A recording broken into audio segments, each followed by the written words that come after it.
되네.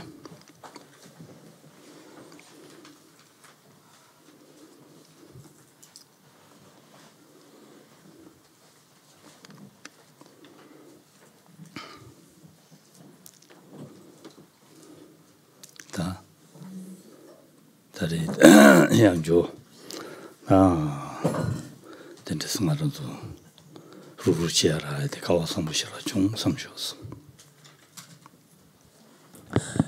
Pensons qu'avoir eu l'opportunité encore de nous retrouver encore une fois, c'est beaucoup, c'est le fait d'avoir beaucoup de chance et sentons-nous, éprouvons de la joie par rapport à cela, sentons-nous joyeux d'avoir cette opportunité encore.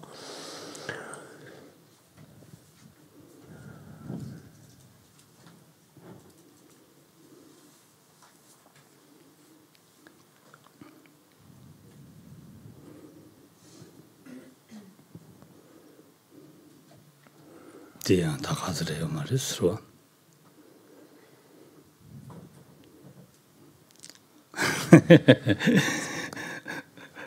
대야 다 가지래요.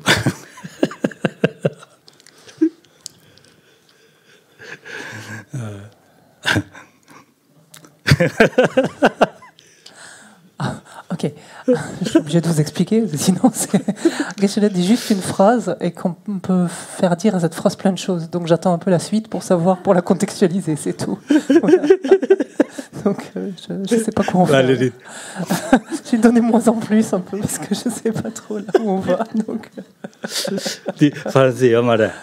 si, mais c'est le contexte, Geshe-la. C'est le contexte. Donc je sais... bon, allez-y, on va voir.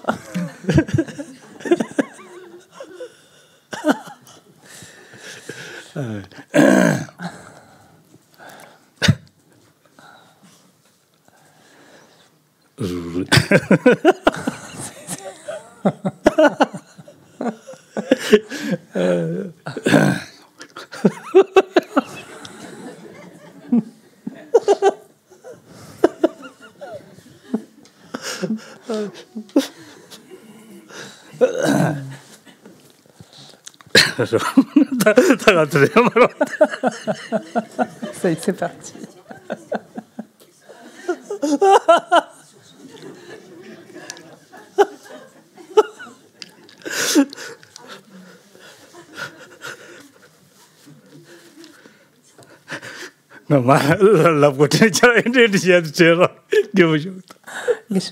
Chaque fois que je cherche à continuer à vouloir dire quelque chose, j'ai ton geste qui me fait 10 mots en plus, qui me revient et ça me fait éclater de rire. Donc,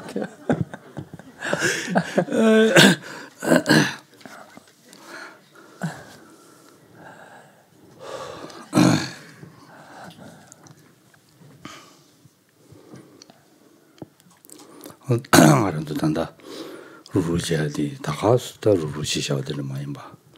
루아 최니시셔야 된다. 미세된다 담아셔야 된다. 되니 타르도 라네마와 너 심진 탐지기 된도 도배선지지 고방 토야 제도 아무런도 최니시 지기인다.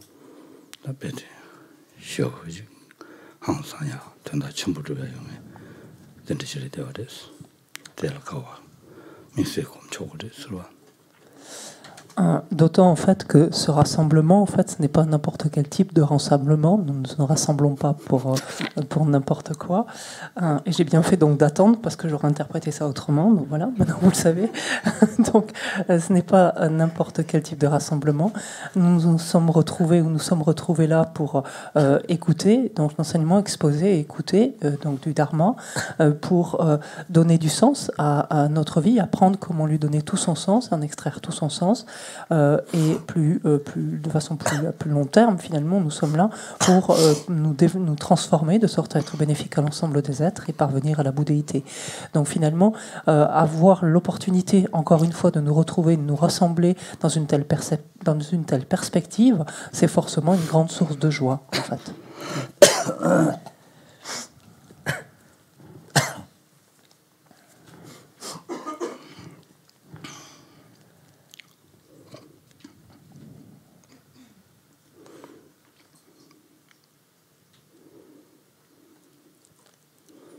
阿三처럼도 나니 용드네 손데 저런도 최년고 삼제 용어로 봐서 다들 세계 양티야 된다 전부지 이용 까마리르네 아니다 계속 사야지 되어 버렸어 까마리에서 개지르네. Et finalement, même cette joie ne s'étend pas qu'au fait de nous retrouver aujourd'hui, mais part même, on peut dire, de l'intention que vous avez eue de venir ici, donc depuis hier, pour ceux d'entre vous qui êtes là sur le week-end, ou ce matin, peu importe, mais vous avez eu ce désir donc de venir ici et mis en place toutes les conditions pour ce faire. Et donc, de l'instant où vous avez eu cette aspiration jusqu'à maintenant, donc à chaque instant, donc ici instant de conscience, mais on peut dire, à chaque instant, donc vous avez accumulé énormément de mérite, donc ce faisant, en fait, du fait justement de la perspective, de l'aspiration donc qui est la vôtre en venant ici.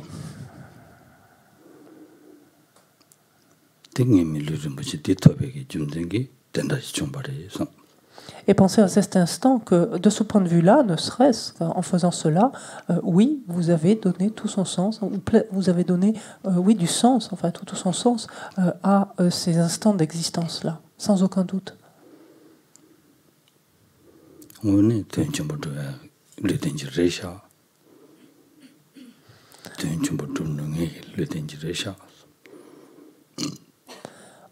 Et pensons, et quelque part au sens de soyons convaincus finalement que oui, en effet, cette existence disponible et qualifiée dont je jouis est un support extrêmement précieux, qui a une grande valeur, qui recèle une grande valeur.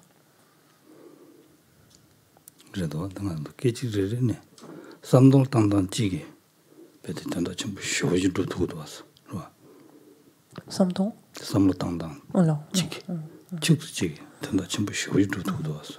Et quand on dit donc que je développe cette conviction maintenant, finalement, que cette existence dont je dispose, donc ce support d'existence, recèle une valeur extraordinaire, c'est que regardez, le simple fait d'avoir pensé, donc d'avoir développé cette aspiration de venir ici, écouter ces enseignements, dans cette disposition d'esprit-là, avec cet objectif-là, donc le simple fait de penser cela fait que la somme d'instants qui ont suivi, en fait, qui se sont succédés jusqu'au fait d'être là, maintenant et d'écouter, etc., ont été extrêmement positives, extrêmement constructives. Et donc ça montre bien en fait que ce support donc est extrêmement précieux, a énormément de valeur. Si la simple pensée que l'on peut avoir nous permet de faire cela.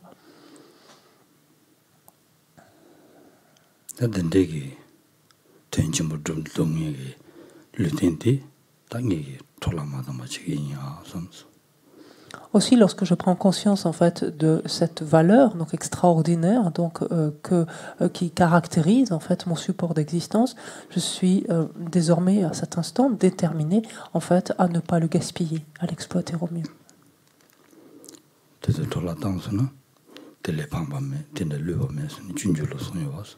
Souvenons-nous ce que nous dit Shantideva dans le Bodhisattva Charyavatara lorsqu'il nous dit alors qu'on dispose en fait d'un tel support, d'un tel esquif, d'un tel vaisseau, ne pas nous en servir, le négliger.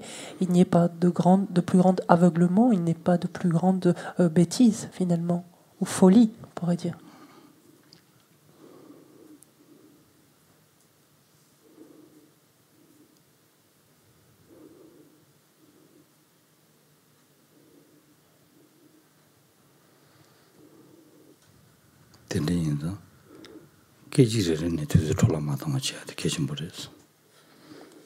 Aussi, c'est essentiel d'être attentif à ne pas gaspiller, ne serait-ce que quelques instants, en fait. D'être attentif à ne pas gaspiller le moindre instant.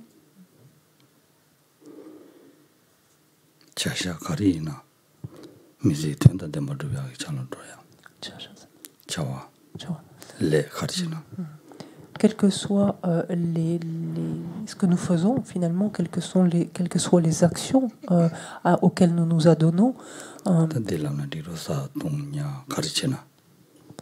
quelles que soient donc les actions auxquelles nous nous adonnons, qu'il s'agisse de boire, qu'il s'agisse de manger, qu'il s'agisse de nous vêtir, de travailler, d'aller, venir, peu importe, enfin de nous reposer, peu importe, toutes ces actions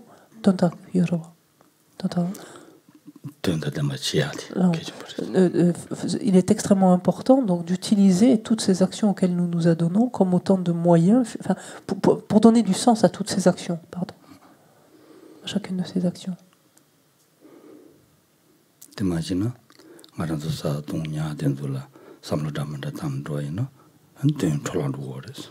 Sinon, ces actions seront les mêmes. On va boire, on va manger, on va se vêtir, on va se reposer, etc., aller venir. Mais ce sera autant de temps perdu, finalement, que ces actions si on n'a pas, justement, émis une pensée particulière, si on ne leur a pas donné un sens particulier.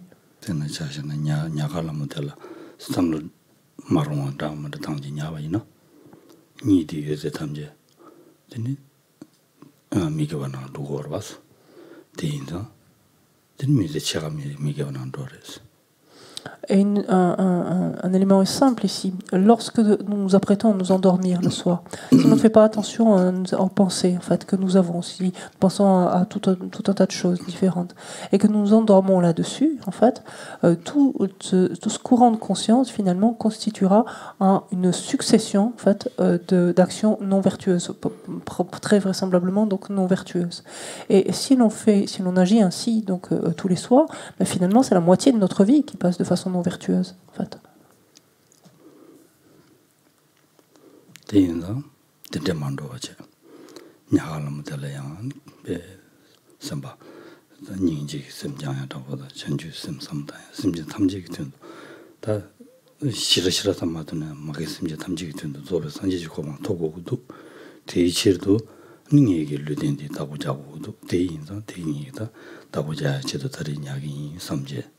냐기나 sembakiwa 니야와 밀람상가 여르스와 되면은 지디는 니 야고매와 밀람 투바 담은데 여르스와 Et si Et si le soir, donc, nous pouvons nous endormir, donc, en amenant à notre esprit donc, des éléments de bienveillance, de compassion, d'altruisme, ça c'est l'idéal. Et au minimum, si nous n'arrivons pas à susciter en fait, ces différentes pensées au moment de nous endormir, au minimum, pensons à cela. Nous aspirons donc à nous transformer pour être bénéfiques à tous les êtres, et nous aspirons à devenir un Bouddha. Pour ce faire, en fait, nous avons besoin de donner du repos, en fait, d'accorder du repos en fait, à notre corps. C'est la raison pour laquelle nous allons prendre ce temps de repos, donc de sommeil, et donc en vue justement de pouvoir devenir Bouddha et être ainsi bénéfique à tous les êtres. Cette seule pensée-là, donc dans la mesure où elle est suivie du cœur, bien entendu, un minimum, pas simplement des mots, mais cette seule pensée-là va rendre en fait tout le sommeil extrêmement vertueux, va faire que le sommeil sera beaucoup plus léger, beaucoup plus réparateur quelque part, et donc ici on aura une succession donc d'instants de conscience donc vertueux donc qui vont s'enchaîner. Inversement, donc si l'on ne fait pas cela, donc si on laisse notre esprit penser à tout un tas de choses différentes, notre sommeil sera beaucoup plus fragile, sera de moins bonne qualité. On fera il est probable qu'on fasse des cauchemars en fait, de mauvais rêves.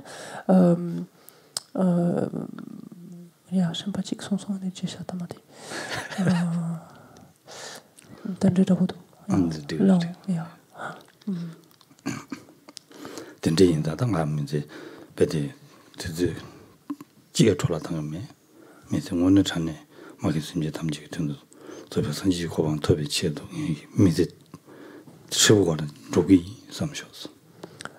Et donc, en réfléchissant à cela maintenant, donc ici, prenons cette détermination, cette décision de ne pas gaspiller, ne serait-ce qu'un instant de notre existence, du reste en fait de notre existence, et de chercher en fait à ne cesser de lui donner tout son sens.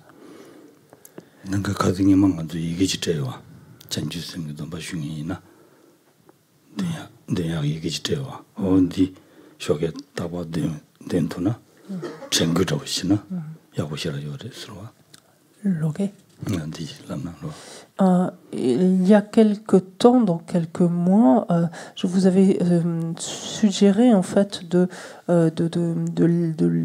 réciter ou de lire, enfin peu importe, Shogen, tous les matins, cet extrait en fait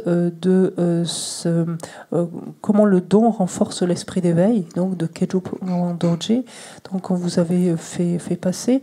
Et si vous pouvez vous rappeler cela tous les matins, ça donne une orientation, une direction en fait à votre journée. Cette citation dit ainsi: « Ô vous tous, Bouddha et Bodhisattva qui demeurez dans les 10 directions, veuillez tourner vers moi votre attention. Moi, le Bodhisattva, donc du nom de un tel, ayant fait don à l'ensemble des êtres de mon corps, de mes biens et de toutes mes vertus, je vais, durant la journée, disposer de ma nourriture, de mes vêtements, de mon logement, de mon lit, etc., de manière altruiste, et n'agir que pour le bien d'autrui. »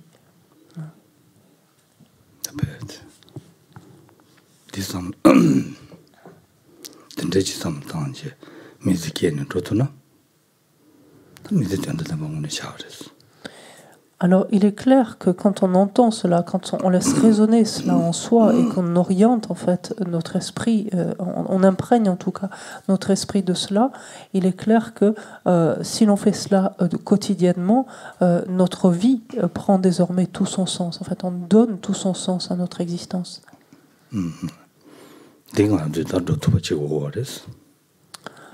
Et il nous faut quelque part nous employer à faire cela. C'est quelque chose que nous pouvons faire et il faut nous y mettre, il nous faut nous employer à le faire.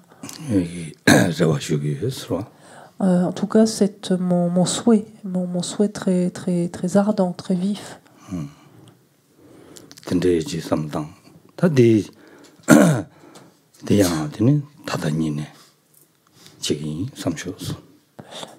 Et de penser que cela, moi je vais le faire dès maintenant, dès cet instant, sans différer plus avant.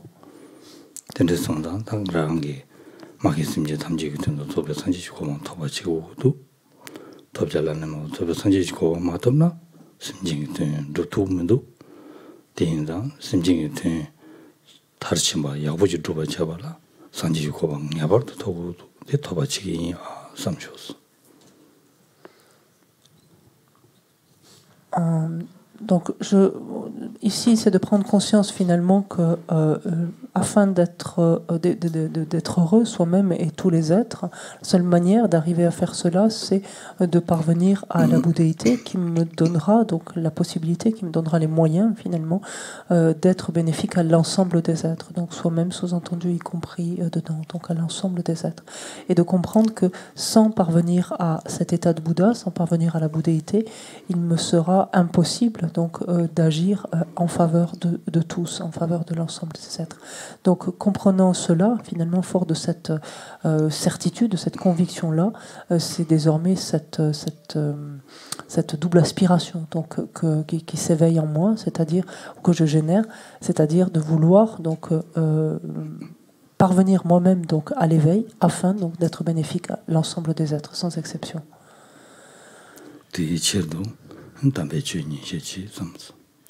Et pour arriver donc à faire cela, c'est la raison pour laquelle je suis ici et m'apprête donc à exposer ou écouter cet enseignement.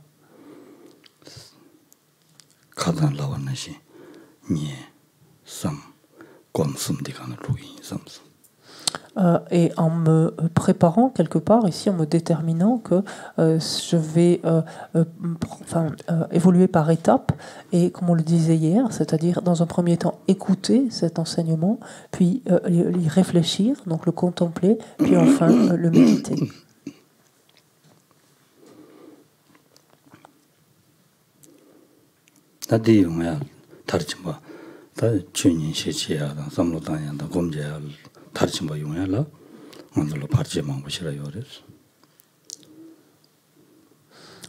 De nombreux obstacles entravent finalement notre pratique du dharma et le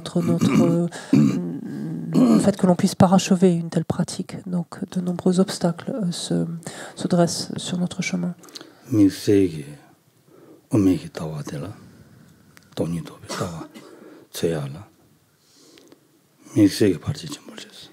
Et c'est particulièrement le cas, en fait, lorsque l'on cherche donc la vue du milieu, la vue du Madhyamika. Lorsqu'on cherche à réaliser cette vue-là, à la développer, les obstacles sont encore plus nombreux.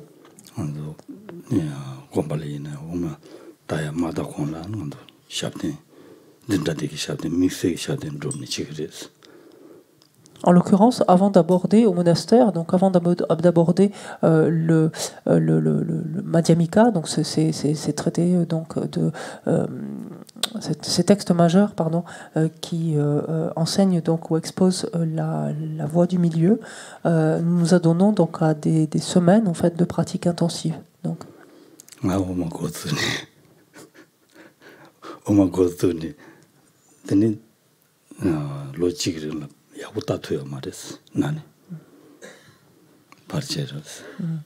En ce qui me concerne, ça a été flagrant puisque j'ai à peine commencé en fait la classe de Madhyamika, donc de la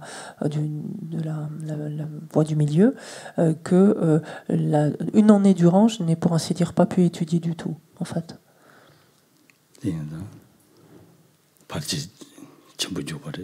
Et ça, c'était du fait d'obstacles majeurs.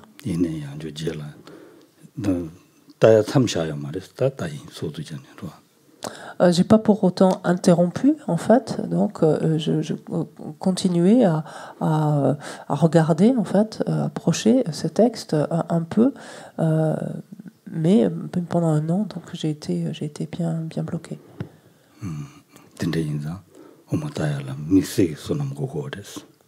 Donc c'est a fortiori donc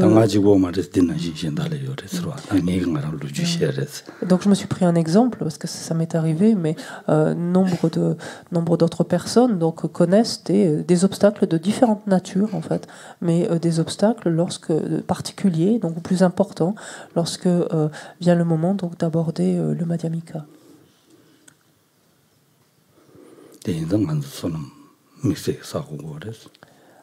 Ce qui montre en fait, ce qui prouve quelque part que nous avons besoin de mérites encore plus grands, en fait, encore plus importants, donc pour aborder un tel sujet.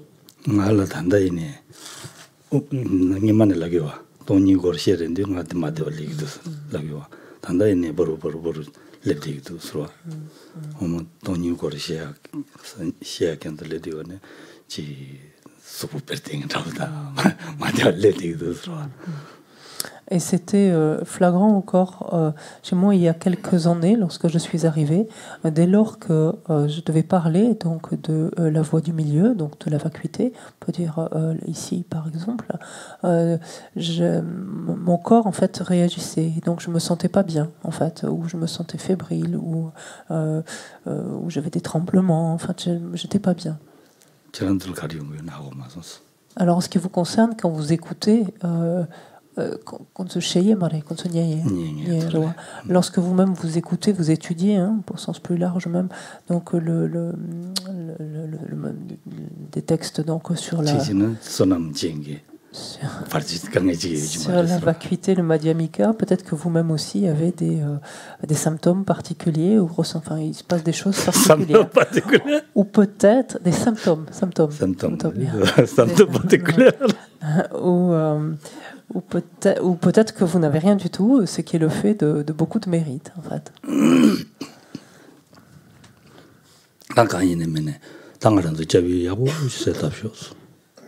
Donc, quoi qu'il en soit, justement, prenons un instant pour visualiser en face de nous les objets de refuge.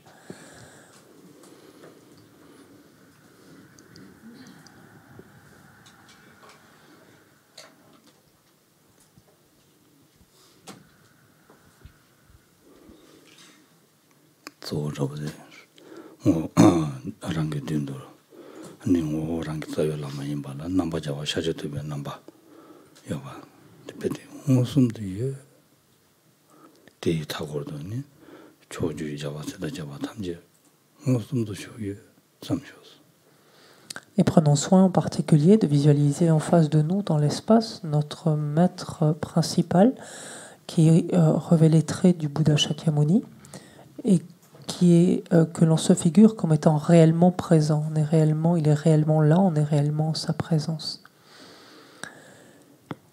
et de visualiser qu'il est entouré de l'ensemble des Bouddhas et des Bodhisattvas.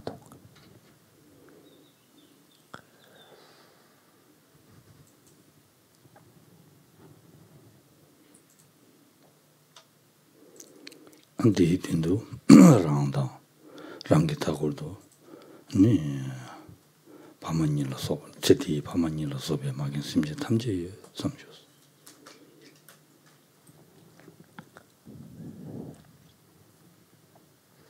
Visualisons que nous-mêmes, nous sommes entourés de part et d'autre de l'ensemble des êtres à nos côtés, l'ensemble des êtres qui ont été nos mères, et les visualisons tous sous forme humaine.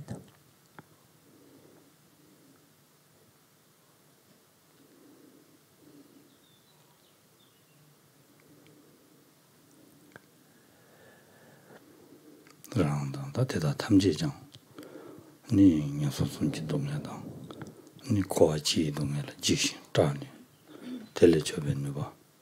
다 düna 슈베 니 라마 주주 산지 탐지라 산지 창선 탐지를 위 성산지 이제지 때문에 되니 라니 테모자지 되는 것도 다 준자 순반에 손대만 된 choses. Et pensons au fait que tous nous percevons, donc tous les êtres, nous-mêmes et tous les êtres à nos côtés, percevons en fait toutes les qualités donc, de ces objets de refuge, de nous protéger de toutes les souffrances générales du cycle des existences, les souffrances particulières, donc l'état dans lequel nous nous trouvons, et ont la capacité donc de nous préserver en fait de toutes ces souffrances. Nous nous tournons donc avec cette confiance, cette pleine confiance, nous tournons vers eux, donc les mains jointes, pour prendre refuge. Et nous commencerons donc comme à l'accoutumée par réciter la louange au Bouddha Shakyamuni.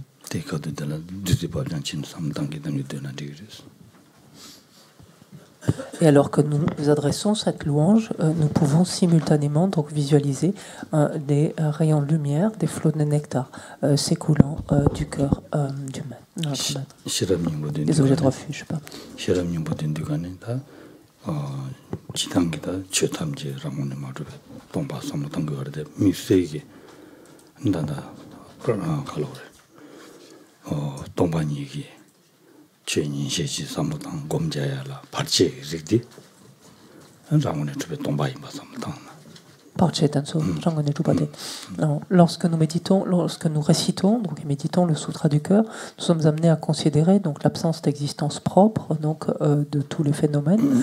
En particulier ici, dans la mesure où nous s'apprête à écouter des enseignements portant sur le Madhyamika, donc sur la voie du milieu, nous pouvons ici penser en particulier donc aux obstacles et voir aux interférences qui pourraient surgir et voir que ces obstacles, ces interférences sont eux-mêmes donc dénués d'existence propre, n'existent pas de leur propre côté.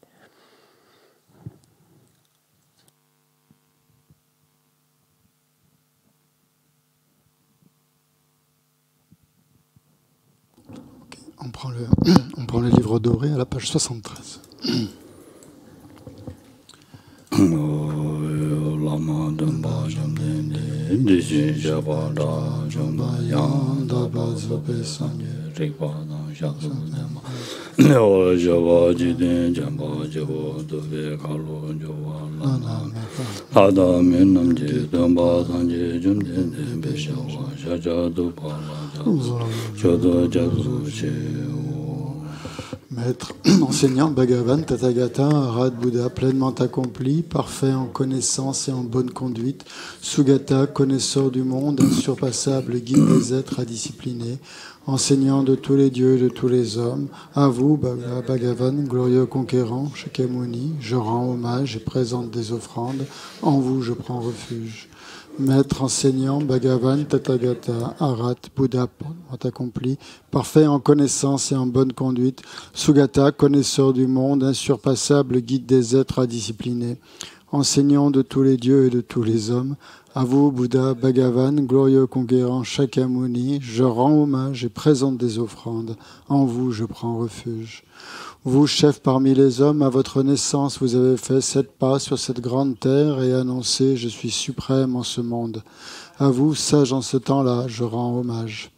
Corps parfaitement pur, forme éminemment noble, océan de sagesse, vous êtes pareil à une montagne d'or, et votre renommée illumine les 3 mondes. À vous, sauveur suprême, je rends hommage. Vous êtes orné de marques excellentes, votre visage est semblable à une lune immaculée, et votre teint pareil à l'or. À vous, je rends hommage. Pur comme vous, les 3 mondes ne le sont pas. À vous, dont la sagesse est incomparable, je rends hommage. Sauveur à la grande compassion, enseignant qui connaît toutes choses, chant de mérite aux qualités aussi vastes que l'océan, à vous ainsi allez, je rends hommage. Par la pureté, il délivre de l'attachement, par la vertu, il libère des renaissances infortunées, unique chemin, réalité pure et suprême, au dharma qui apaise, je rends hommage. Vous êtes libérés, montrez la voie qui mène à la libération. Vous observez avec ferveur les préceptes de l'éthique. Chant pur doté de réalisation, à vous, assemblée suprême, vouée à la vertu, je rends hommage. Hommage au suprême Bouddha, hommage au refuge du Dharma, hommage au noble Sangha, avec une dévotion infinie, hommage à vous 3. À vous qui êtes dignes de respect, m'inclinant avec des corps aux aspects les plus divers, aussi nombreux que les atomes de tous les royaumes, avec une foi suprême, je rends hommage. Ne commettre aucune action nuisible, s'engager dans des actions saines parfaites, discipliner complètement son esprit, tel est l'enseignement du Bouddha. Comme une étoile, une vue déficiente, une flamme, une illusion, une goutte de rosée ou une bulle, un rêve, un éclair ou un nuage, considérez ainsi tous les phénomènes composés. Par ces mérites puissent les êtres atteindre l'état d'omniscience et vaincre l'ennemi, les défauts. Puissent-ils se libérer de l'océan de l'existence cyclique, agité par les vagues tumultueuses de la vieillesse, de la maladie et de la mort. Sutra du cœur de la perfection de la sagesse. Hommage aux 3 nobles, rares et sublimes. Voici ce qu'une fois j'ai entendu. Le Bhagavan se trouvait à Rajagriha, sur le pic des Vautours, entouré d'une grande congrégation de moines et d'une grande assemblée de bodhisattvas. À ce moment-là, le Bhagavan était absorbé dans la concentration sur les catégories de phénomènes appelés perception profonde. Au même moment, le Bodhisattva, Mahasattva, Arya Avalokiteshvara contempla la pratique même de la profonde perfection de la sagesse, et il vit que les 5 agrégats également étaient vides de nature propre. Puis par le pouvoir du Bouddha, le vénérable Shariputra, s'adressant en ces termes au Bodhisattva, Mahasattva, Arya Avalokiteshvara, les fils de la lignée désireux de pratiquer la profonde perfection de la sagesse, comment doivent-ils s'y prendre ? Le Bodhisattva Mahasattva Arya Avalokiteshvara répondit alors au vénérable Sharadvatiputra. Shariputra, les fils ou les filles de la lignée qui désirent pratiquer la profonde perfection de la sagesse doivent la considérer de la manière suivante.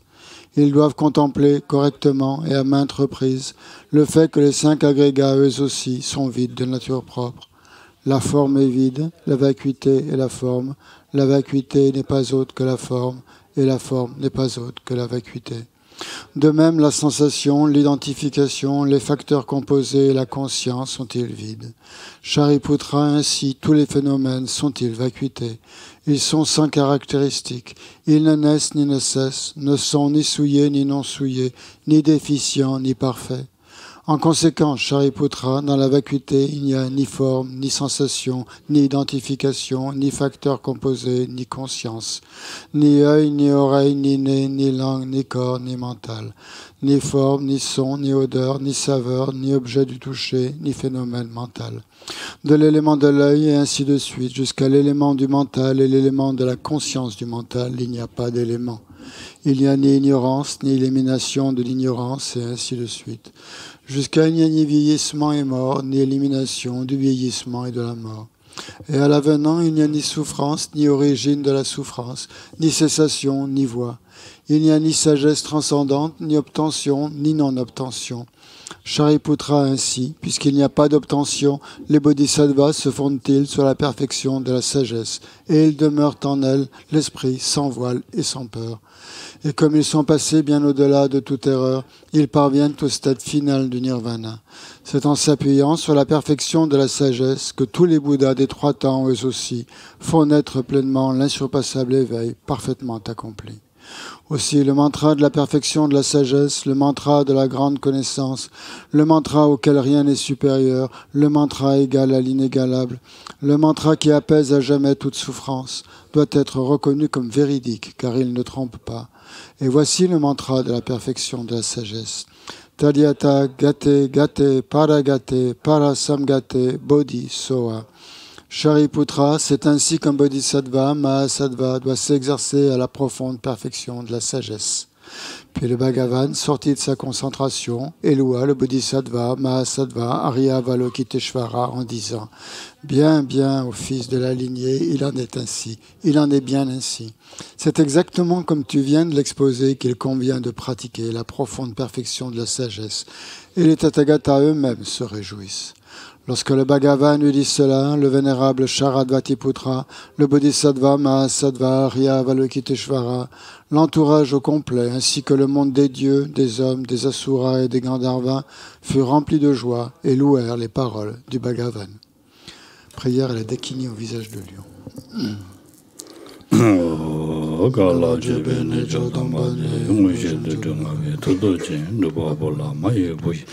Nizun Gandre Zola Chade Lo Aka Samara Shadara Samara Yapaya.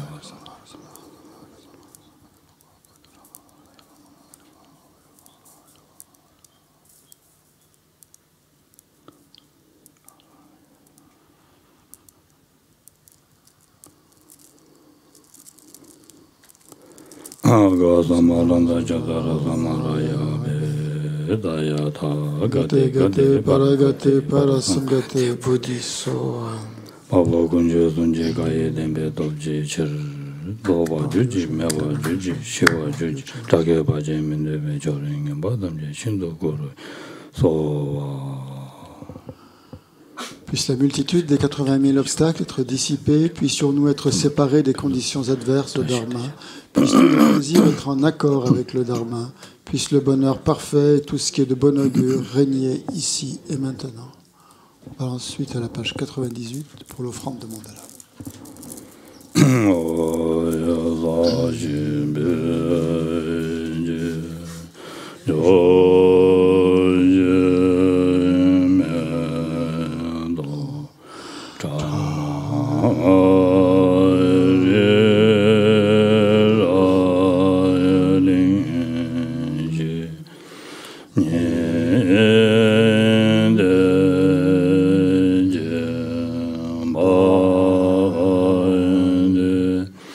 Sanje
guru rana ne andaya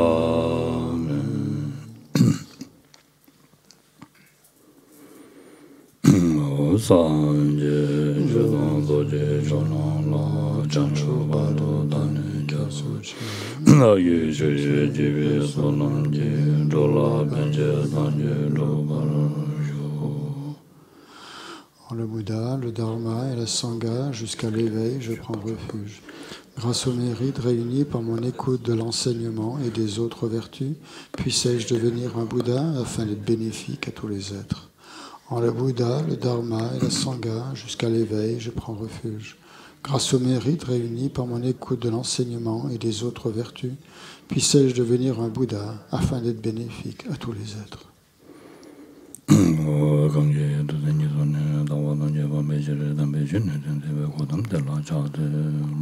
Devant celui qui, par sagesse et compassion, enseignait l'excellent Dharma afin d'éliminer toutes les vues erronées, devant Gautama, je me prosterne. Devant ceux qui, grâce au connaisseur de tout, conduit à la paix les auditeurs qui recherchent la pacification, devant ceux qui, grâce au connaisseur des chemins, permet à ceux qui œuvrent bien des êtres d'accomplir leur but dans le monde, et devant ceux qui, grâce à la parfaite possession duquel les Munis enseignent les variétés dotées de tous les aspects, devant les mères des Bouddhas ainsi que les assemblées d'auditeurs et de bodhisattvas, je me prosterne.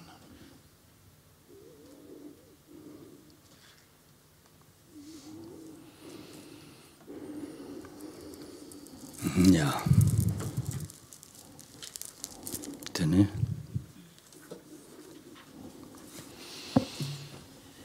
Takadang. 라동 고츠니. 다 라동게. 소를 댄지다. 댄지 셰버데스로.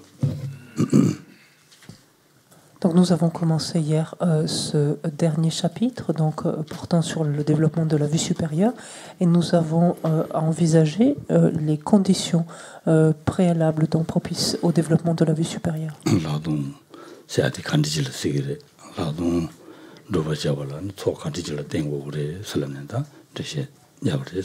Nous avions revu également ce que l'on entend par vue supérieure, ce qui caractérise une vue supérieure, et également vu les conditions particulières nécessaires à sa survenue.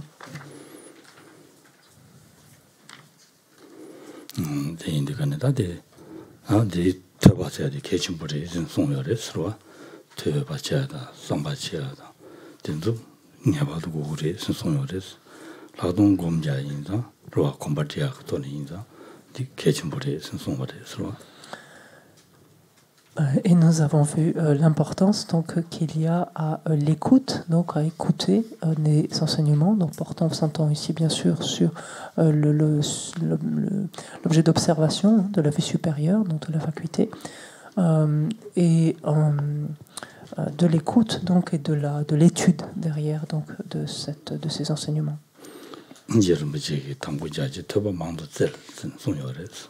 Souvenons-nous de ce que nous dit Rinpoche, Namtal Yarwa, ou même ce qu'il dit de lui-même en fait dans sa biographie, son autobiographie, en disant dans un premier temps, j'ai recherché quantité d'écriture, en fait, quantité d'enseignement,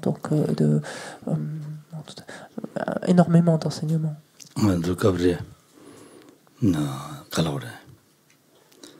Labrim nyen sayna la ya labrim nyenga yongya la nyen ko me don da ching mong do sro de ji yong zhao ji da zhao ji de sha de la de des jun chen bo des labrim nyen yo des de yin ya nyam len da da chi yeme a ko ma des labrim ya ne yang do nyen ya de ke chen bo des ben na cha sha wa na ja ho ro mi chi labrim ka de song song ne labrim song sa jun ju chen bo song sa tamala 간디처럼 보제다.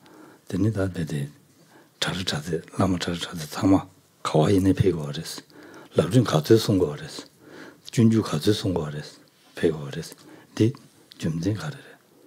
그러와. 된도 삼려고 당다.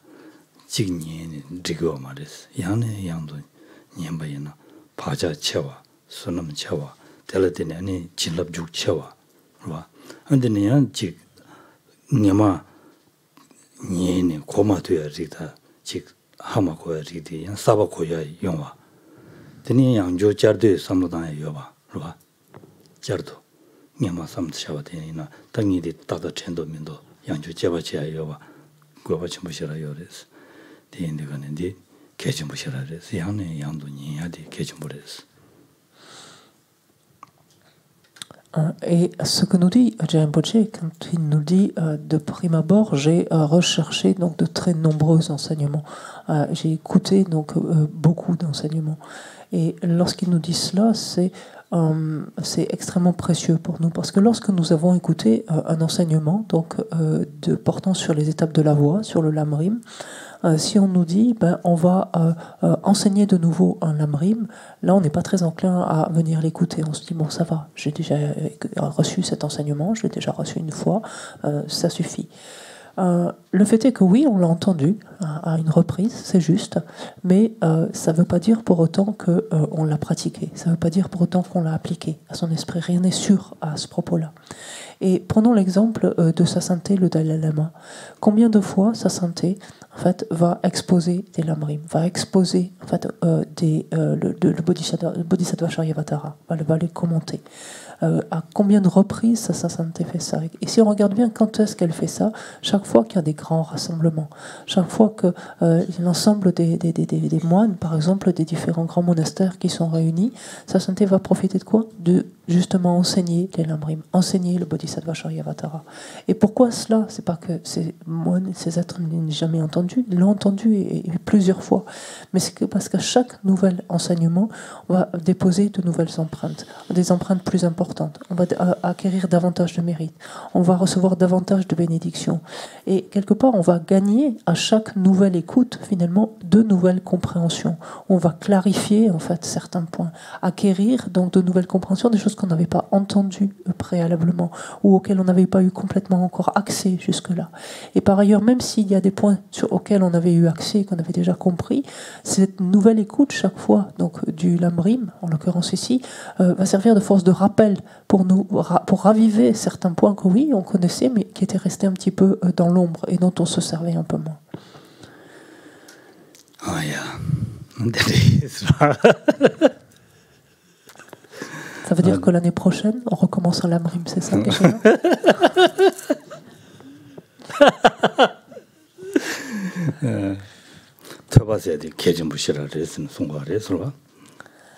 L'écoute, en fait, donc écouter des enseignements, c'est essentiel.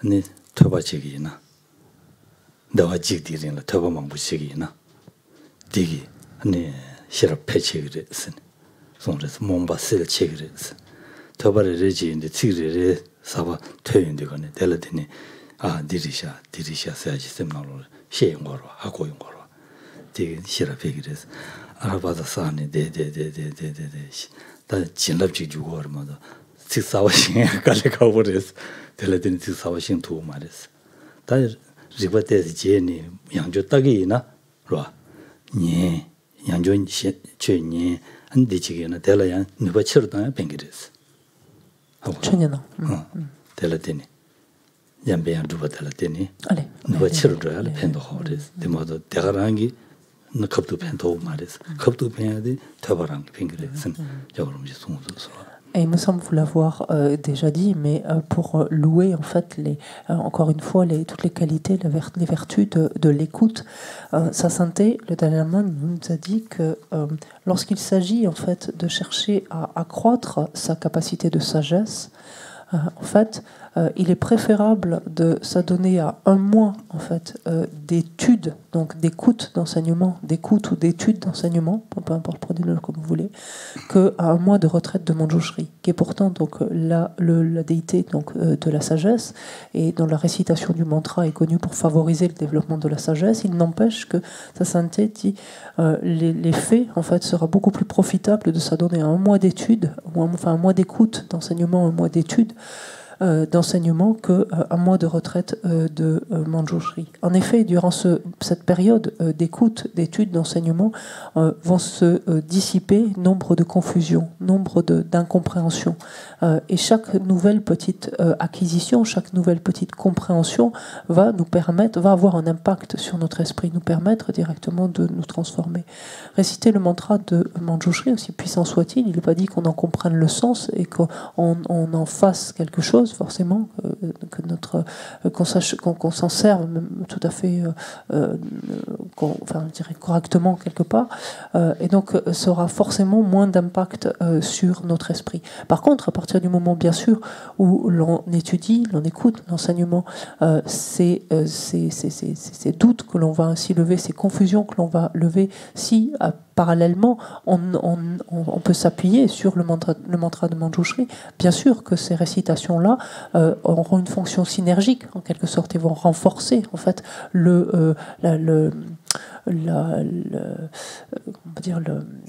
l'élimination en fait de notre confusion, de lever les incompréhensions que nous avons, etc.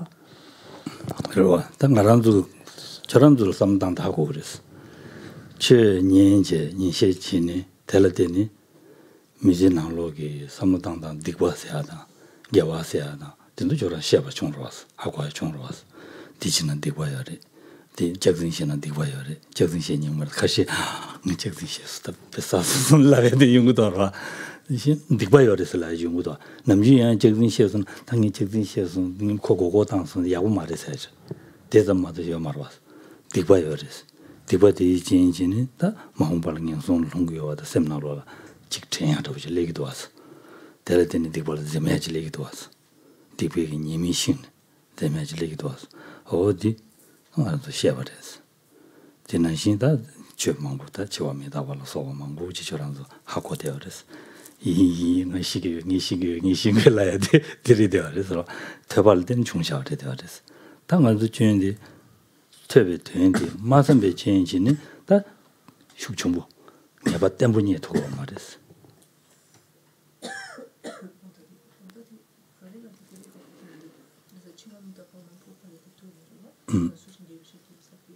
신기 해야지 대발을 되는 정말이었어. 아니. 대발을 되는 정말이었어. 어디 니판도 없다요 바로. 제단 다디 삼로 마다나? 퇴바 될라 되는 삼로 땅나? 한 편도 요래서. 제단 퇴바 좀 샤워 많이 봐. 삼로 땅고 그래. 소야디 좀 되래서. 대인단 퇴바의 편인데 담보 취식이래서. 제라 삼로 땅기나 딕발에 도 그래서. 여러와 퇴바 편인데 여러와 딕발에 도 그래서. 델레 아니 단도 편인시로도 되거네. 더 많이 발에 도 그래서. 되인 바치 그래서. 된다 댐바치 그래서. 다 냥알에 다 도그래 쓰는다. 그래서特别 somnalo 송여로 와서. Réfléchissez un petit peu. Vous avez écouté nombre d'enseignements et ces enseignements vous ont permis, en fait, dans votre vie, ou vous permettent en tout cas dans votre vie, de petit à petit apprendre à distinguer finalement ce qui est vertueux de ce qui ne l'est pas. Et par exemple, vous avez et comprendre ce que veut dire que quelque chose, par exemple, est non vertueux. Par exemple, le mensonge, vous avez compris, donc quelque part, à travers donc les enseignements, la portée quelque part du mensonge, les conséquences en quelque sorte du mensonge, et pour en arriver même à un tel point que si vous vous rendez compte que vous avez menti, vous ne vous sentez pas à l'aise avec ça, en fait, ou vous venez même vous me l'exprimer en disant j'ai menti et vous vous sentez très très mal à l'aise donc avec cela. Jusque-là, sans avoir cette compréhension de... c'est vrai ou non, ça?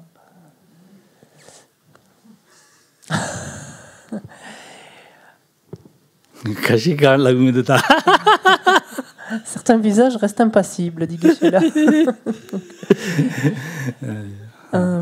Autrement, en fait, jusque-là, oui, bon, on dit bien que mentir, c'est pas terrible, bon, certes, mais ça restait, voilà, oui, bon, j'ai menti, peut-être, oui, ou là, j'ai pas été très, très clair, ou j'ai essayé de tromper quelqu'un, ou de le leurrer. Oui. Yeah. On de la yora. Oui. Oui, j'ai honte. Oui. On de la de yoris. De madame digwa yoris.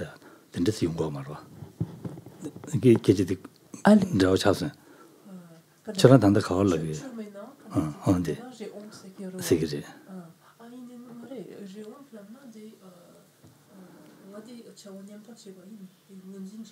Dingon jiwar. Dingon jiwar ma shin kan dingo mara. Digwa yoba ta de sam kogo marwa. De la. Mi chuma ki la de. Ah, autant des médicaments cachés quand il y a besoin de j'ai honte de moi. Kasi lamna de lamna yore. La umare.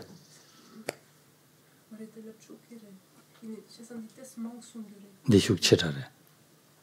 Da yin da da de shi ja ta ma so chana de la da. Chana chu do ja da. Yeah. Et donc, auquel cas, sinon, on ne voit pas tellement, si on n'a pas cette compréhension donc tirée de l'écoute du dharma, lorsque on commet un acte non vertueux, donc comme par exemple de mentir, on se dit bon, c'est pas terrible, j'ai menti ou j'ai cherché à tromper quelqu'un, à le leurrer ici ou là, bon, ça va, la bonne affaire finalement, enfin c'est pas grave. À partir du moment où on a cette compréhension donc tirée de l'écoute du dharma, on comprend en fait les conséquences finalement, la portée en fait de cette action-là, et on voit qu'est-ce que ça veut dire finalement que un tel acte donc est non vertueux, les incidences finalement qu'il entraîne. Et donc naturellement, c'est cette prise de conscience-là, donc cette compréhension-là, oui, nous amène à être très vigilant justement et à redouter donc de commettre donc de tels actes non vertueux, donc de mentir ou autre chose. Par ailleurs, l'écoute donc, du Dharma nous a permis d'appréhender différents sujets, comme par exemple la mort, l'impermanence.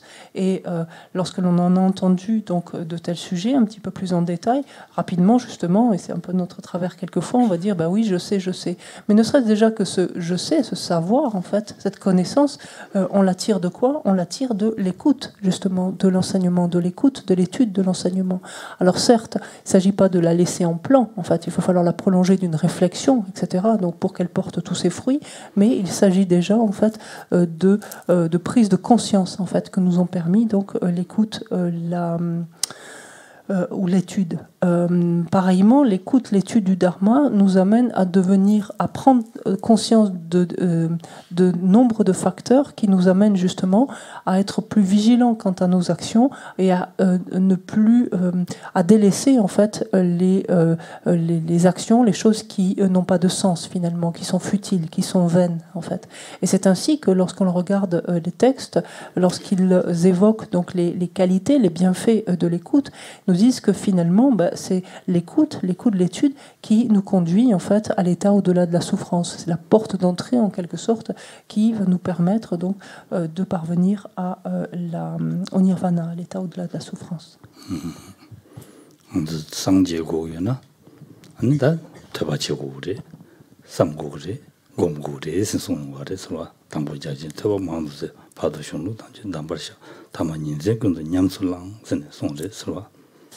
Ensuite, donc, cette étude, bien entendu, donc cette écoute, cette étude sera prolongée en fait, de réflexion, qui sera prolongée elle-même de méditation.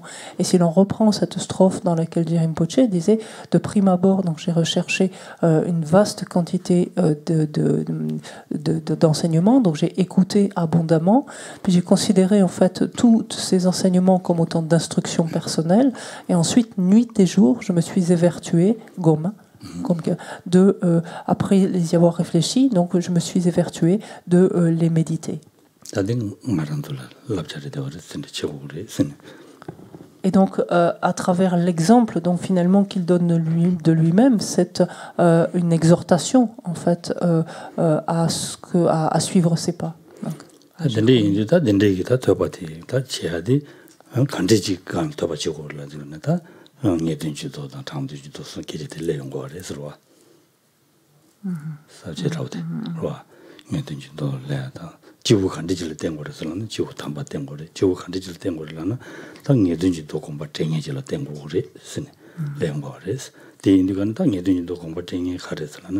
공부를 주도 제비게다 오마바 디나로네 오마 탄주와 주샤바레스와. Et donc, si l'on en revient maintenant, donc, non pas à l'écoute du dharma en général, mais à l'écoute donc du dharma particulier dont on a besoin ici dans le cadre du développement de cette vue supérieure, de quoi a-t-on besoin? En fait, on a besoin de s'appuyer donc sur un maître excellent, en fait, qui lui-même a la capacité de distinguer donc entre les textes de sens définitif et ceux de sens qui requièrent une interprétation à interpréter, et de s'appuyer donc outre sur ce maître-là, sur ce type de maître-là, de s'appuyer donc sur des traités donc de sens définitif. Un tel maître donc, qui a été en mesure finalement de distinguer ces traités-là donc, est Nagarjuna, et donc c'est la raison pour laquelle on est invité donc, à nous appuyer finalement sur les traités donc, de Aya Nagarjuna donc, et à sa suite ensuite des maîtres donc, qui ont développé la vue donc, des Prasangika. Donc Nagarjuna étant déjà un Madhyamika donc, au départ, a fondé le courant des Madhyamika, et à sa suite donc, des maîtres donc, qui ont développé donc, la vue des Madhyamika Prasangika, donc des conséquentialistes. Donc c'est ce que l'on est invité à suivre, à écouter.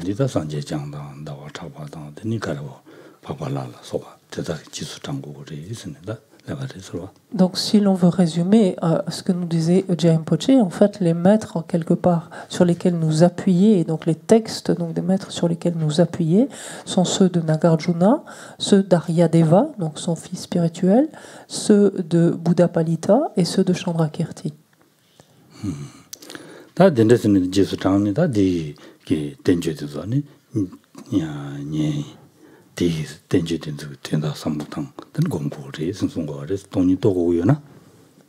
Alors, si l'on souhaite bien sûr développer, réaliser en fait la vacuité, donc ces textes, il s'agit oui de les écouter, de les étudier, mais il va s'agir bien sûr ensuite donc de les contempler, donc d'y réfléchir en d'autres termes, et de les méditer.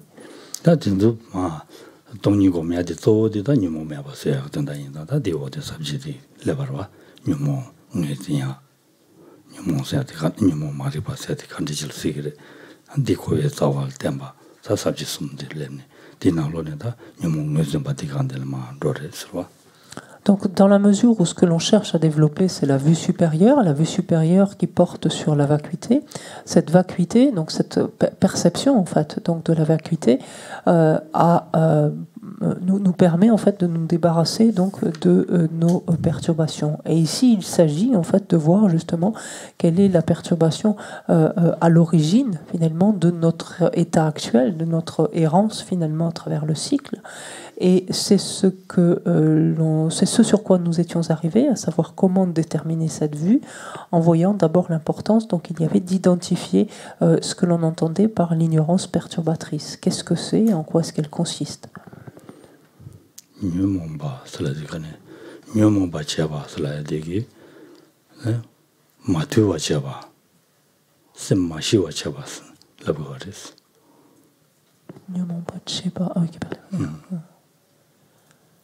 Madulwa Tamashiwa. Si l'on regarde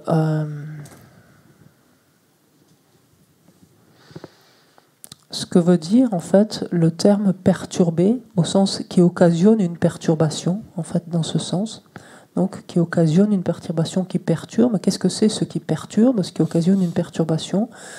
C'est ce qui ce qui agite, si vous préférez. Ce qui perturbe, c'est ce qui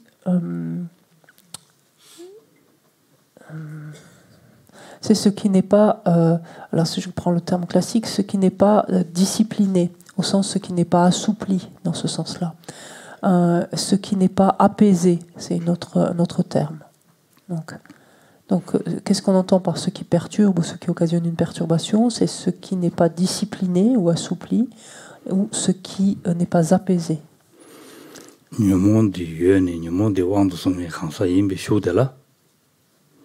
다 시와지 오늘자는 시와 다다지 다원이네요 말해서 툭대요 그래서 Un être donc qui est sous l'emprise de ces perturbations est un être qui n'est pas apaisé, pacifié, si vous préférez plutôt le tourner ainsi.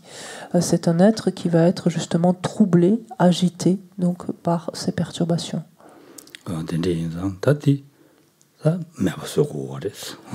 Et c'est ce dont il convient de se défaire.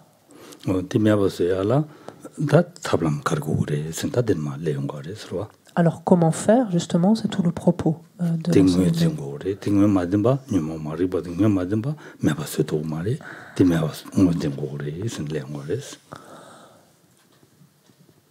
Mais pour nous en défaire, donc il faut au préalable donc savoir finalement arriver vraiment à bien cerner ce qui nous perturbe, ce qui nous trouble finalement, ce qui dérange en fait finalement, ce qui nous dérange notre esprit.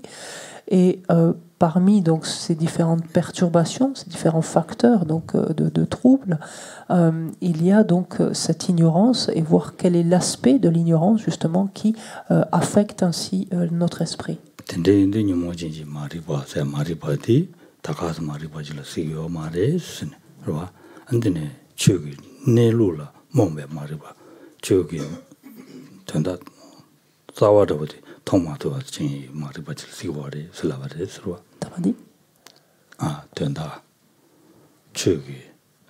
저기 늘로 몸에 말이 봐 아니 줄라 allez continue on dit commence. Et donc par ici donc la perturbation donc qui vient réellement affecter donc notre esprit dont on parle ici, c'est cette ignorance, et cette ignorance donc on entend ici perturbatrice. C'est pas n'importe quel type d'ignorance, comme on l'a bien exprimé hier. C'est une ignorance en fait qui se méprend, qui est confuse quant à la manière dont les phénomènes existent. Alors, si on veut le dire joliment, c'est quant au mode d'existence des phénomènes. Si vous lisez, ça veut dire la même chose.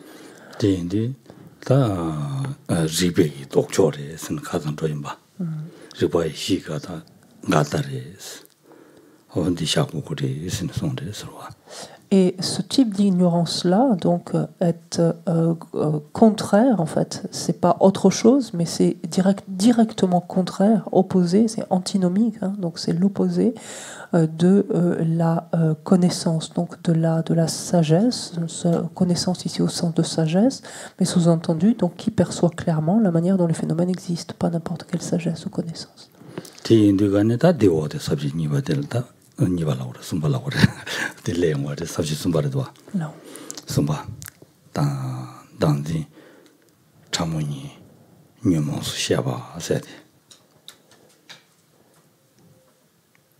Et donc, ce vers quoi nous allons maintenant, ce que nous allons explorer maintenant, ce sont les deux saisies d'un soi ou conceptions d'un soi, donc les deux conceptions subtiles d'un soi, donc en tant que perturbation mentale.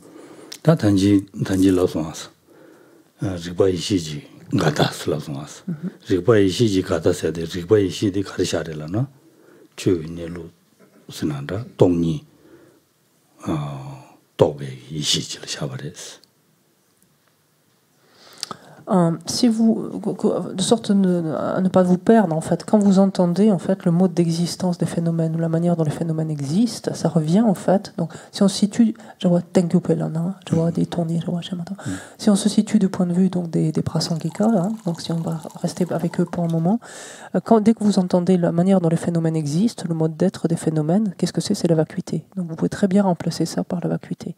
Donc, est-ce que c'était l'ignorance? C'est l'ignorance qui se méprend quant à la vacuité, qui est confuse en fait quant à la vacuité, au mode d'existence des phénomènes. Et donc on dit qu'elle était quoi? Elle est contraire à la connaissance, à la sagesse. Et quelle sagesse encore une fois, ou quelle connaissance? C'est justement une connaissance qui elle réalise la vacuité, qui perçoit la vacuité, qui n'est plus confuse donc quant à la manière dont les phénomènes existent. D'accord?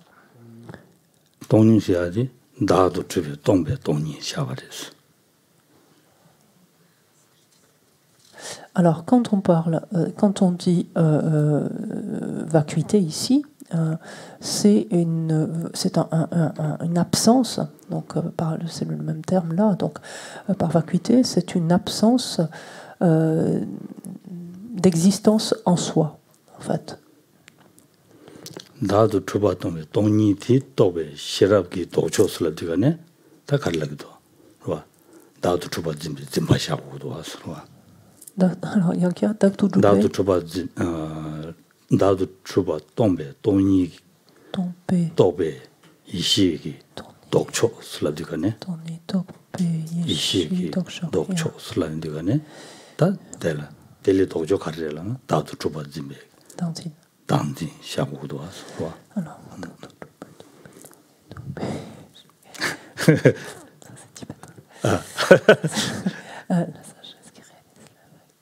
alors qu'est-ce que le contraire, en fait, d'une sagesse qui réalise la vacuité, donc d'absence d'existence en soi, en fait? Qu'est-ce que c'est le contraire d'une telle sagesse qui réalise la vacuité, donc d'absence d'existence en soi? Ben, c'est la saisie du soi, en fait. C'est une ignorance qui, elle, au contraire, conçoit le soi, qui saisit le soi.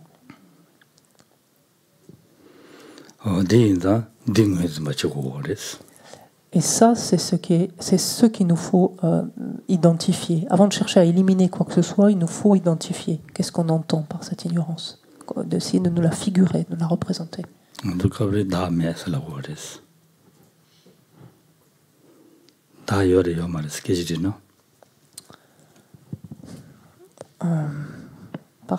Parce qu'on parle de non-soi.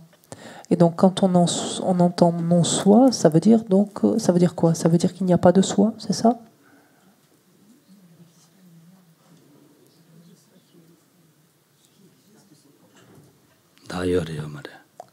Il existe un soi, oui ou non? Alors, il existe un soi, mais on dit non-soi, alors ça veut dire quoi?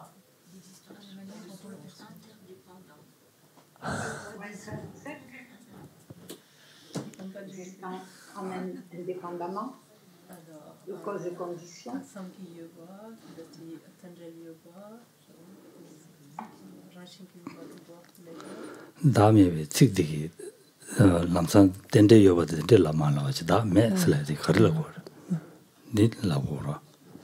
Alors juste par rapport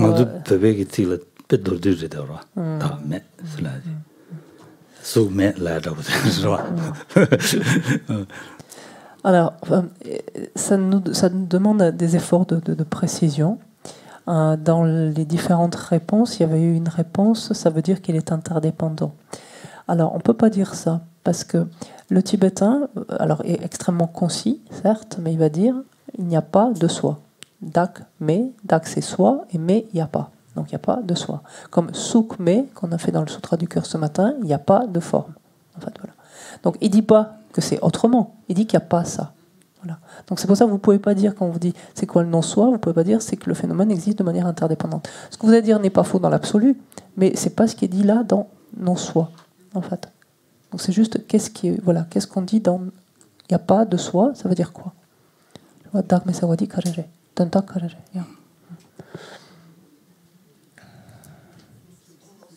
Geshe-la vient de vous le dire en plus, si vous avez écouté. Il a commencé par là. Ce qui apparaît comme un soi est une illusion.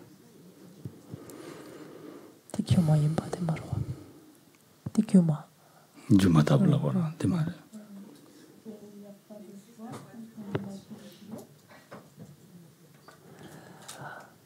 Tanyeto meba. C'est pas une forme C'est ça, de... tanyeto meba. Tanyeto meba. Tanyeto meba C'est pas une besarda. forme de... Ah, peut-être. Quoi? Pas de soi qui existe de son propre côté. Janshinke juba meba. Diretta. Lao. Taktare. Parfait. Excellent. Merci. Excellent. 나도 주바 매봐. 슬라고레스. 다랑시 주바 매봐. 지고지진 잘봐. Et dire ne pas exister en soi ou dire ne pas exister, donc, alors vous avez dit de votre propre côté ou donc de manière intrinsèque. De son propre côté. Oui, c'est pas ce que je dis. J'ai dû me tromper. Oui, oui. Ah, j'ai pensé répéter pareil, mais je me suis peut-être trompée. Non, pardon.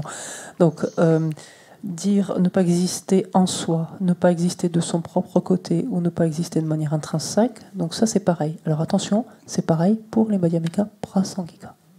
Attention. Mais attendez, je vois, Tengu Pamaimba, je vois, Ranshinki Marupa, Dagmeba, Kankala Chikpa Joki Yorwa. Je vois, Karajana Kandeti, Rangoni Marupa, de Loka Joki Yorwa. Je vois Yewa, Chesandi Konso de Machuna, Tesrawa. Donc si on veut garder tous les Madhyamika, comme ça on se met d'accord avec toutes les écoles, ne pas exister en soi et ne pas exister de manière intrinsèque, Ranshinki Marupa, ne pas exister de manière intrinsèque, ça veut dire la même chose. Yamena Dempa Majupa. Ou ne pas exister réellement. Ça aussi. Voilà. Ça c'est pareil. Tous sont d'accord en disant voilà, c'est ça qui réfute en fait.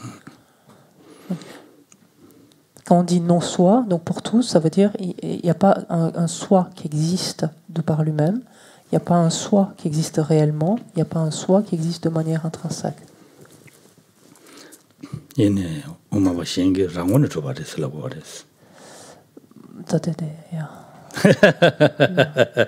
Moi j'ai Miché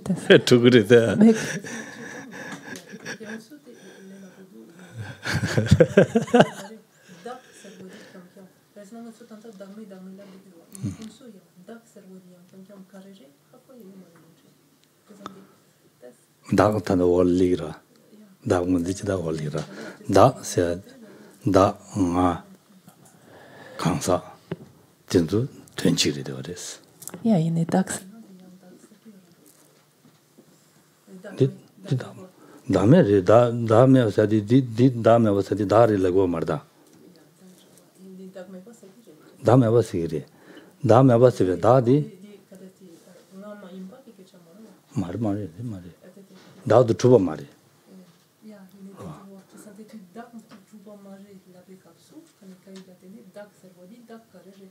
Kayul tene dadi, ondi dadi karlagurela na, da kazure, kayu di, dani kazure, dadu tube kansagi lungche jamayimba. Tene salagira. Tadi shabi, di nyokta chero tangare, di keje shendro na nyokta chero nukure, da nga kansa tendo tenjire, di wale yore, da karan shayare, da sayade.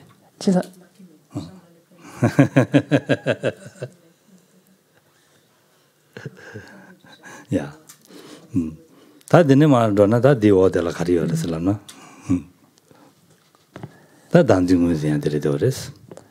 Donc, où est-ce que nous en sommes? Donc, là, ce matin, nous en sommes arrivés à essayer de voir en quoi consiste donc cette ignorance, en d'autres termes, en quoi consiste ce qu'on appelle cette saisie du soi ou cette conception du soi.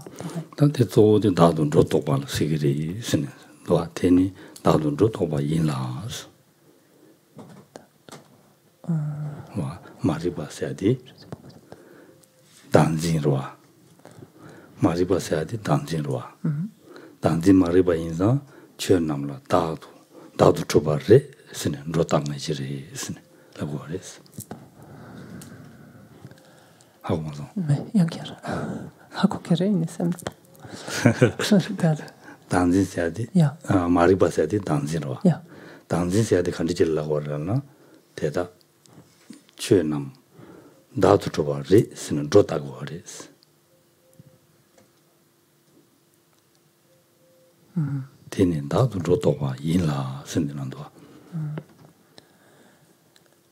Alors, qu'est-ce que l'on entend donc par l'ignorance? On vient de le dire, c'est la conception ou la saisie du soi. Et qu'est-ce que ça veut dire concevoir ou saisir en soi? Ça veut dire en fait superposer en fait une existence en soi donc au phénomène appréhendé. Donc, quel que soit le phénomène que l'on va appréhender, ça va être superposer en fait une existence en soi. En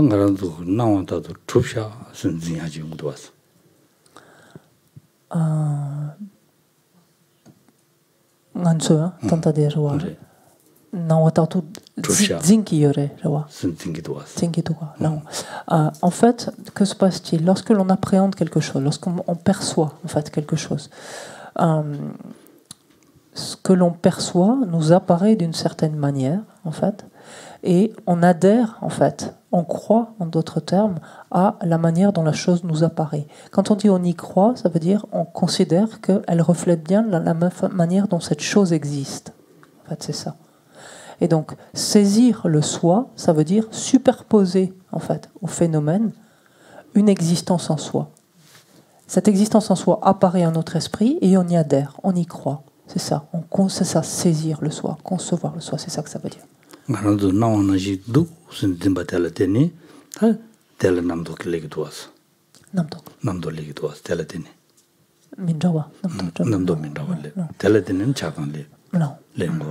En fait, quel est le processus? C'est-à-dire qu'un phénomène apparaît à notre esprit, donc que ce soit par nos sens ou mentalement, peu importe. Un phénomène apparaît à notre esprit. Il apparaît, en fait, doté d'une existence en soi.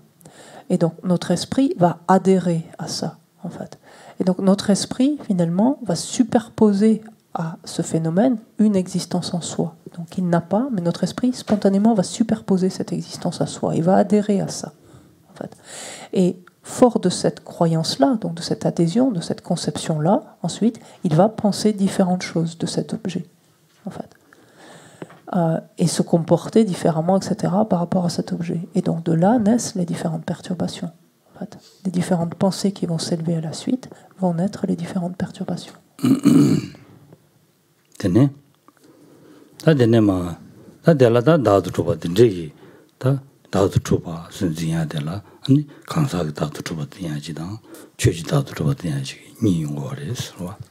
Alors, lorsque l'on dit donc ainsi concevoir quelque chose qui existe en soi, en fait, parmi l'ensemble des phénomènes, on va, ça c'est conceptuellement, hein, c'est par rapport à ce qu'on cherche à développer, c'est-à-dire finalement la vie supérieure et nous libérer, mais par rapport à ça, on va distinguer, on va dire, deux grands groupes. On va distinguer, en fait, parmi les phénomènes, ceux qui sont des personnes, des autres phénomènes, donc ils ne sont pas des personnes, et donc les phénomènes. Et on parlera donc de l'existence en soi des personnes, l'existence en soi des phénomènes, sous-entendu non-personnes.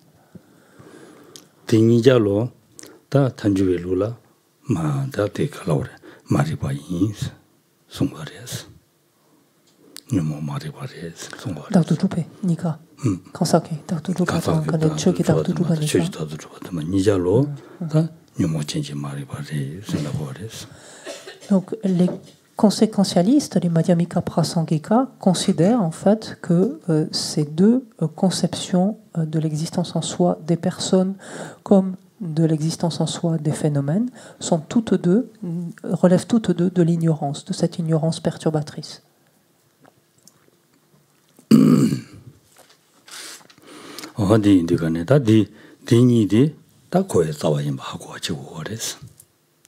Nika Tsawayimpa. Et donc toutes deux constituant en fait la racine même du cycle des existences.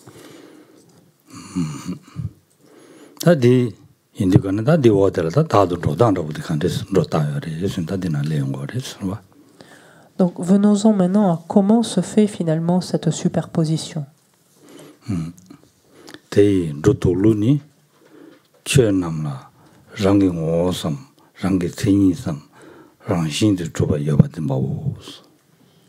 donc Rinpoche nous dit quoi? Il nous dit, quant à ce mode de superposition, c'est-à-dire quant à la façon dont notre esprit superpose, en fait, quant au mode donc, de superposition, il réside dans la conception donc, d'une existence selon une entité propre, ou selon un caractère propre, ou selon une nature propre, dans les phénomènes appréhendés. Donc ici, personne ou phénomène au sens large.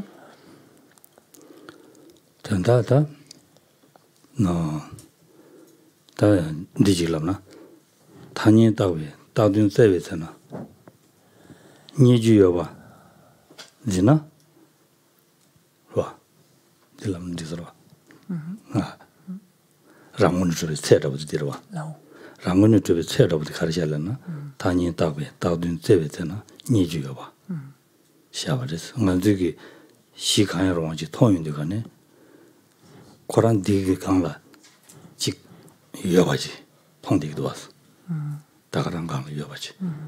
시지 여바지. 통용도 어디. 라문을 줘봐. zembar했어. Regardons cette notion donc de existant, existant de son propre côté. C'est notre manière de le dire, c'est la même chose. Hein. Là, je crois que la traduction c'était selon un caractère propre, donc c'est pareil, existant de son propre côté. Pardon. Existant soi là, non? Soi. Soi. Ah, exister en soi. Oui.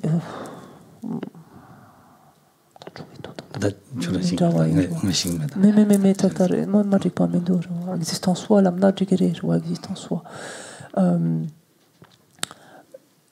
Ce qu'il se produit, c'est dès lors que l'on a une perception en fait donc d'un phénomène,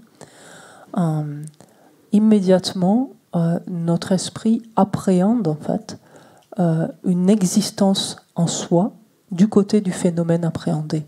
Donc encore une fois, le phénomène, il peut être, c'est quelque chose qu'on peut observer par nos sens ou mentalement, peu importe. Mais ce phénomène, en fait, dès lors qu'on le regarde, en fait, on l'appréhende, immédiatement, en fait, notre esprit va y plaquer, en fait, y superposer une existence en soi. En fait. Et adhérer à cette superposition, c'est-à-dire que notre esprit croit en fait que le phénomène existe en soi.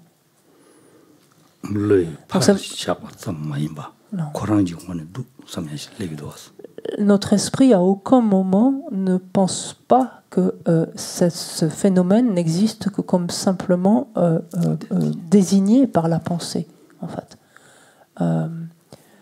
Mais pense qu'il existe quelque chose du côté du phénomène qui existe en soi, en tant que le phénomène lui-même, si vous préférez. Et c'est ça que nous voyons, en fait. Nous sens percevoir.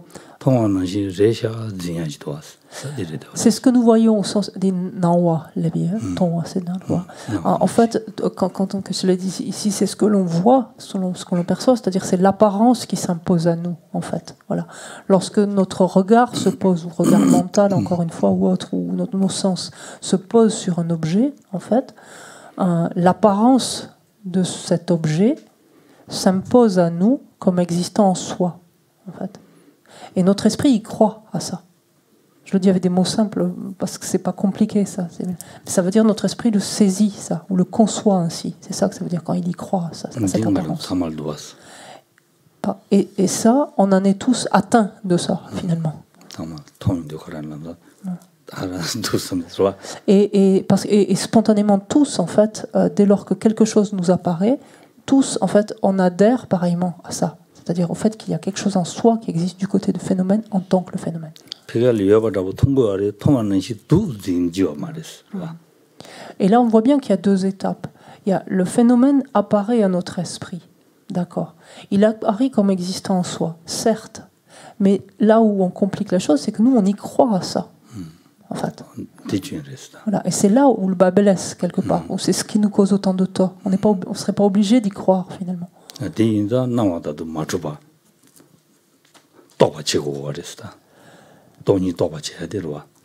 Et donc il nous faut réaliser la vacuité. Ça veut dire quoi? Ça veut dire arriver à ne plus croire à ça, c'est-à-dire arriver à voir finalement que arriver à ne plus projeter en quelque sorte une existence en soi sur cette apparence qui s'impose à nous.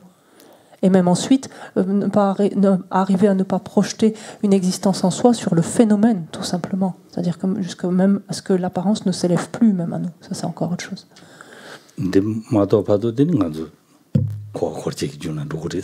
Et tant que déjà, donc enlevons déjà l'apparence, mais au moins, en fait, la réalisation de la vacuité permet quoi? Permet de ne plus croire, en fait, à cette existence en soi qui nous apparaît. Voilà, c'est ça. Et tant que nous croyons à cela, tant que nous saisissons cela, tant que nous le concevons, ça revient à dire la même chose, en fait, nous irons à travers le cycle des existences.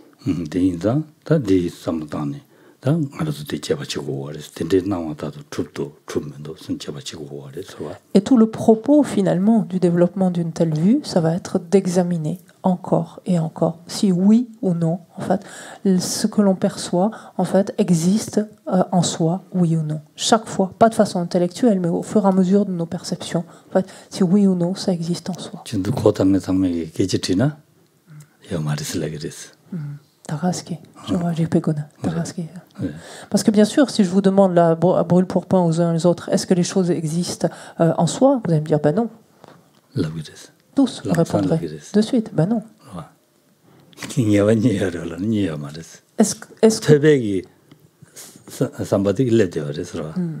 Est-ce pour autant que c'est votre expérience? Ça, c'est une autre histoire, en fait. Donc ça veut dire quoi? Ça veut dire que oui, vous avez écouté les enseignements, vous avez entendu, vous avez une compréhension très superficielle, très intellectuelle qui vous fait dire non, effectivement, ça n'existe pas en soi. Mais c'est tout. Pour le moment, cette compréhension très superficielle, ben, elle ne vous aide pas, en fait, concrètement. Je sais la vérité.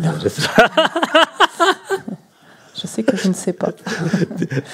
Je sais, mais je ne sais pas. C'est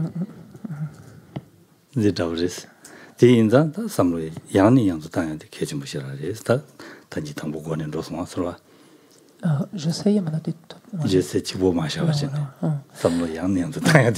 et donc, ça me donne le prétexte de revenir justement là-dessus, en fait, de voir cet écueil, de se garder, justement de penser je sais. Parce que la preuve, on a beau là savoir, et ben on est bien avancé. Ça change strictement rien dans notre expérience. En fait.